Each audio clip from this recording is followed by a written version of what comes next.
Hey, good morning, my friends and fellow pet parents. Happy New Year. This is the first day of a brand new year, and I'm so excited because 2024 was very challenging. And it was very challenging for me professionally as well as emotionally and spiritually. But I see a big change coming and I can't wait. However, there are some things, and I'm going to talk to you today about the 3 top things that I still think are going to be a problem going into 2025 with our pets and our horses. And then I'll give you a few tips on what I would do if I were in your shoes to rectify things or make things a little bit better for your animals. First thing on my list is pet food. And I cannot stress enough how bad a lot of these commercially prepared, ultra-processed foods are. And when I'm talking about ultra-processed, I'm really referring to dry kibble. Dry kibble has a lot of issues with it. First of all, carcinogenic or toxic metabolites from the manufacturing process can cause havoc when our animals ingest the food. And then it's not a nutritionally complete food. When that food is subjected to high pressure and high heat, it destroys probably 90 to 95% of the original nutrition. And then what the company has to do then is they spray on a synthetic vitamin and mineral mix to make it pass regulatory requirements. However, we all should know that the body can't, whether it's a human or an animal, cannot absorb synthetic ingredients or even recognize it. A lot of times it's just excreted from the body and it's just a waste of time and money. So then what happens is our animals are still nutritionally deficient. There are other issues I have, but a lot of people say, you know, Dr. Fox, I can't afford to feed my 4 large dogs a raw diet. I get it. I understand that. It is not cheap to feed a good diet. Just like if we go to the grocery store for us, we're going to spend a little bit more on organic or pure foods than we are if we didn't pay attention to that. So with that said, I get that you can't afford to feed all your animals a wholesome food, then buy the best ultra-processed food you can, if there is such a term. And then make sure that you're getting some real meat, real nutrition, whether it's organ meat, muscle meat, some ground beef, chicken, turkey, venison for you hunters, rabbit.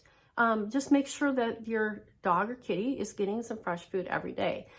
It's not ideal, but it's better than not doing anything fresh. And so you can improve the nutrition just by adding a little bit of real food every day. Number 2 on my list is over-vaccination. And this really tugs at my heart because I see animals, especially pets and horses, getting over-vaccinated all the time. Why would I consider a vaccine bad? Because a vaccine is actually intended to prevent disease, but oftentimes it works the opposite direction and causes more illness and problems. And that is because there are up to 22, maybe even more excipients or ingredients, additives in the form of thimerosal, which is a relative of mercury, formaldehyde, aluminum and other heavy metals in the vaccines, stabilizers, emulsifiers, antifungals and other antimicrobials, foreign animal proteins. I mean, the list just goes on and on. When those are injected into your animal's body, those things just don't go away on their own.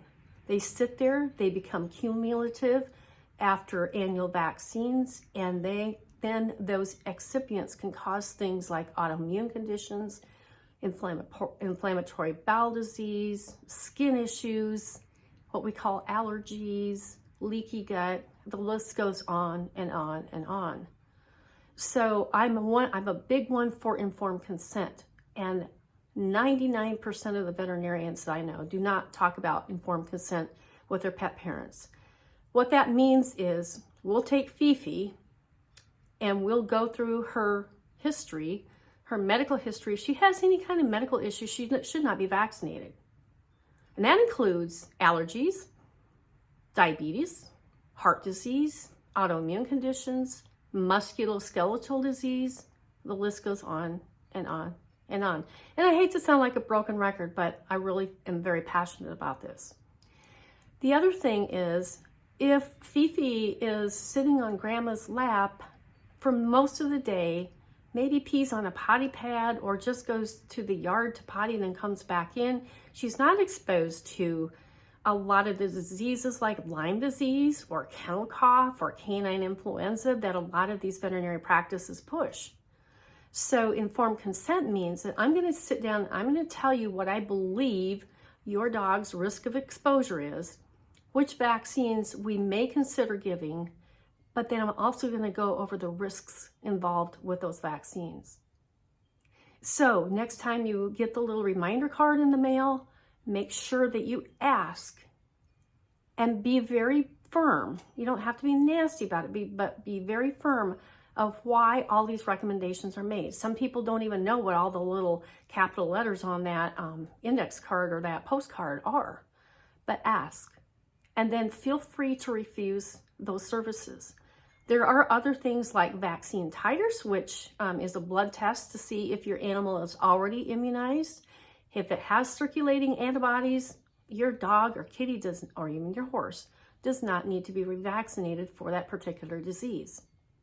So again, there are things you can do. There are detoxification protocols. And I help, I have a consulting business, and so I help my pet parents develop a protocol, create a protocol for them where the animals can slowly detox from the nasty excipients that are in those shots. Third on my list is chemical exposure. Now, those chemicals can be things that you clean your house with. It can be your scented candles. It can be your plug-in air fresheners. It can be your Scentsy candles. It can be yard and garden chemicals that you're fertilizing your yard with or doing weed killing with. And it can also include flea, tick, and heartworm chemical preventatives. So those preventatives are, sometimes they are needed for the short term. And I'm not a big one because I like to prevent things from happening. I don't like to have a product in my pet system and then the insect still has to bite my animal for it to be effective. I want to prevent that. So essential oils, medical grade essential oils can be really, really helpful in preventing insects from being attracted to your pet. Your horses and your dogs and your cats have to be on a species appropriate diet, or at least as close to a species appropriate diet as you can, so that the bugs are not attracted to the sugary contents that remain as metabolites in your animal's body. So there's another plug for doing a fresh food diet with your pets. There are other alternatives. There are a lot of good supplements, herbal preparations, homeopathic remedies, and so on and so forth that we can use in lieu of the pharmaceuticals and of the cleaning products and everything else that they're exposed to. If you don't have, and I would always encourage you to work with a holistic practitioner, holistic veterinarian. We're out here, but we're kind of hard to find because we're in a lot smaller numbers than the conventionally trained vets. But if you want to work with me, what I do is I go through quantum nutrition testing, which basically I'm going to test for all of your products to make sure that that's the appropriate thing for your animals. I will get down to the root cause of what is causing your animal's issues and then formulate a customized protocol, not a cookie cutter type of protocol, not a one size fits all, but one that's customized to your animal's particular needs. So if you want to contact me, my email is dr, like Dr. B for Barb, Fox, FOX.com. Again, I'm sorry, let me do that again. drbfox@yahoo.com. And you can also text me at 563-380-0983 if you want to just get some more information on a more personal level. So, and again, thank you so much for watching. Happy 2025, and I love you all, and I can't wait to work with you and even talk with you. If you've got a little issue and you don't know which direction to go, let me know and I can help. All right, take care, guys. Bye-bye.